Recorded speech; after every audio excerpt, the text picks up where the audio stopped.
Muraho neza abakunzi bacu, mumeze neza, tubazaniye amakuru tubonye ubu nyine atugezeho. ni amakuru yihuta cyane. Ingabo z'igihugu cy'u Burundi nyinshi cyane zikomeje kwambuka umupaka zinjira ku butaka bwa Kongo zinyuze muri Ruvunge, zigaca Uvira zigahita zerekeza ahitwa i Remera ndetse no kwa Mbogo. Izi ngabo rero, izi ni ingabo bivuga ko zaba zije kwitegura urugamba zo gutsinsura inyeshyamba za M23. Bimaze iminsi bivugwa ko hari ingabo zigera ku bihumbi 20 zirimo na FDLR zirimo gutorezwa ku butaka bw'igihugu cy'u Burundi. Izi ngabo ngo izigera ku bihumbi 3, hagati y'ibihumbi 3 n'ibihumbi 4 biravugwa ko zamaze kunyura muri Ruvunge. Hariya mu Ruvunge ni muri Plaine de la Ruzizi, zerekeza i Remera. Aha ngaha i Remera rero reka tubabwire ko ari imisozi ihanamiye umujyi wa Uvira. Uyu nguyu rero akaba ari wo mujyi wo muri Sud Kivu ukomeye leta ya Kongo isigaranye, dore ko indi mijyi yo mu burasirazuba bwa Kongo ikomeye nka Bukavu na Goma yamaze kwigarurirwa n'inyeshyamba za Sultani Makenga. Bakunzi bacu, umutwe wa Twirwaneho umaze igihe ukomplaininga, wandika inzandiko zikomeye cyane, dore ko mu itangazo Ndakize Kamasa Welcome uyoboye cyangwa se umuvugizi wa Twirwaneho MRDP, itangazo yashize hanze ku munsi w'ejo ririmo kugaragaza ibikorwa by'igihugu cy'u Burundi ndetse na leta ya Kongo bakomeje gukora ibikorwa byo kwiyegeranya mu rwego rwo kugira ngo bakomeze bahunganye umutekano hariya mu gace ka Minembwe muri Gahwera. Gahwera ni muri Minembwe. Reka tubabwire ko ahangaha mu Gahwera ingabo z'u Burundi zifatanyije na Wazalendo na FDLR ndetse na FARDC baheruka kugaba igitero gikomeye cyane mu gace ka Gahwera, bakigabye kuri Twirwaneho, ariko ntibyaje kubahira, nubwo bivugwa ko inka 160 ndetse n'amazu byahangirikiye. Inka 160 zaranyazwe, naho amazu menshi cyane aratwikwa andi arasenwa.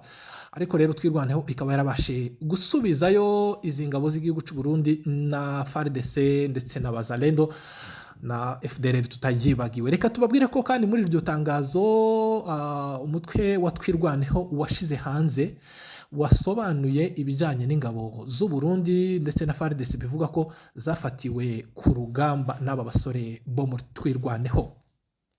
Twirwaneho yavuze ko mu gihe gitoya izatangaza umubare ndetse ikerekana abarwanyi b'ingabo z'u Burundi cyangwa se abasirikari b'igihugu cy'u Burundi bafatiwe ku mirwano, bafatiwe ku rugamba, aho bivuga ko ahitwa Igahororo ndetse no mu Minembwe hakomeje gufatirwa ingabo nyinshi cyane ziri mu ihuriro rya FARDC, ariko bikaba bivuga ko ingabo z'igihugu cy'u Burundi nyinshi arizo zagiye zifatwa mu bihe bitandukanye ubwo bageragezaga kugenda bagaba ibitero ku mutwe wa Twirwaneho. Hari ingabo nyinshi rero z'igihugu cy'u Burundi Twirwaneho yavuze ko mu gihe kidatinze cyangwa se mu gihe kiri imbere, nibamara kuzegeranya zose izo ngabo bafatiye ku rugamba, bazabasha kuzereka isi, bakazereka n'itangazamakuru.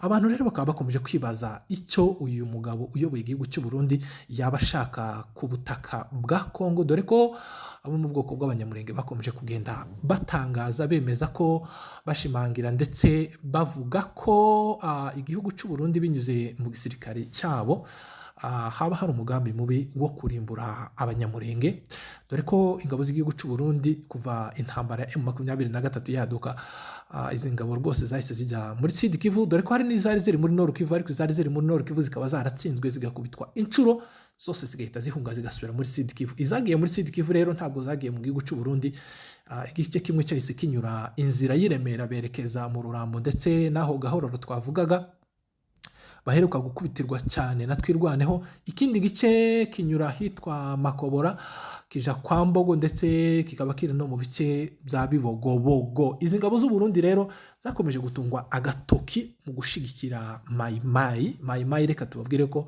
kuva mu 2017 zagabye ibitero bikomeye cyane zica abanyamurenge benshi zinyaga inka zigera ku bihumbi byinshi cyane, ndetse zifata abagore ku ngufu, zirasenya ziranatwika amazu. Bakunzi bacu, igihugu cy'u Burundi cyakomeje kugenda cyitakana ibi birego umutwe wa Twirwaneho ubarega. Igihugu cy'u Burundi kikavuga ko ingabo zitorezwa mu gihugu cyabo ari zo kurinda ubusugire bw'igihugu cyabo. Ariko rero abantu bakaba bikomeje kwibaza iby'izi ngabo icyaba kizigenza, dore ko rwose amakuru atugeraho ingabo zigera ku bihumbi 3 zamaze kugera hariya muri Uvira. Izi ngizi ntabwo arizo zonyine, hari izindi zari zihasanzwe, hari zari zisanzwe muri hariya muri Sange, hari zari zisanzwe muri Plaine de la Ruzizi hariya ku Rusizi rwose. Muri Plaine hari zari zisanzwe muri Uvira, hari zari zisanzwe mu Minembwe, mu Bibogobogo ndetse no mu Rurambo. Reka tubabwire ko rero izi bihumbi 3 zambutse ni ingabo nshasha zigiye gutera ingabo mu bitugu izi zari zihasanzwe. Abantu rero bakaba bakomeje kwibaza kuri ibi bikorwa bya leta ya Kongo, aho ikomeje kwinjiza ingabo nyinshi z'abarundi. Abantu bakaba bibaza iby'amasezerano y'Doha icyo byaba bizamara. Bakunzi bacu, reka tubabwire ko mu mujyi wa Uvira nabwo hakomeje kuvugwa amakuru y'imyigaragambyo irimo gutegurwa n'abazalendo. Abazalendo ni mayimayi n'isoresore z'abamayimayi zahurijwe hamwe zishira mu cyitwa Wazalendo. Wahita wibaza ngo se iyi myigaragambyo barimo gutegura n'ijanye niki? Imyigaragambyo ya Wazalendo igiye gukorwa na Wazalendo n'imiryango yabo, abagore ndetse n'abana. Biravugwa ko hashize amezi menshi leta ya Kongo nta gashahara ibagenera. Bikaba bivuga ko rero imiryango y'aba Wazalendo yabigiye kwicwa n'inzara. Akaba ari muri urwo rwego bateguye imyiyerekano cyangwa se imyigaragambyo kugira ngo babashe kugaragariza leta ya Kinshasa akababaro bafite. Reka tubabwire ko Wazalendo nubwo bahembwa ariko ntabwo ari abakozi ba leta, ntabwo imishahara yabo ari imishahara igenwe izwi, ahubwo leta ya Kongo yababishe ko izajya ibagenera amafaranga. Bivuga ko batangiye babagenera amadolari 50 kuri buri muzalendo, ariko kugeza kuri ubu nyine rero ngo ayo mafaranga bakaba badaheruka kuyafata. Akaba ari cyo cyatumye mu mujyi wa Uvira bakomeje kwivumbagatanya cyane. Bikaba binavugwa ko barimo gutegura imyigaragambyo ikomeye cyane yo gusaba leta ya Kongo ko yabahemba kugira ngo bakomeze batere ingabo mu bitugu igisirikare cya leta ya Kongo FARDC.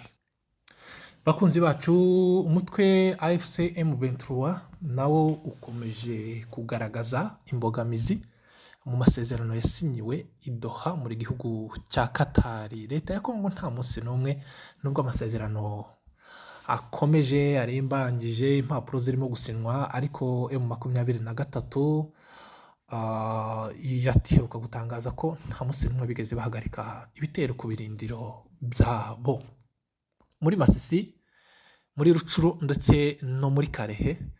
Aha hose rero muri izi teritware Abazalendo na FARDC na FDLR bakomeje kugaba ibitero ku birindiro bya M23.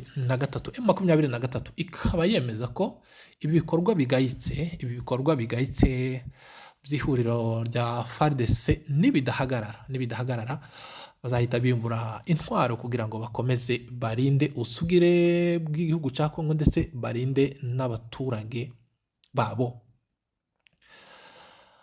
Reka tugushimire wowe ukomeje kubana natwe, wowe ukomeje gukanda subscribe, rwose turagushimiye cyane. Nawe utarakanda subscribe biroroshye cyane. Ngende imbere Peter wabagezagaho aya makuru yacu nakagaruka. Murakoze cyane.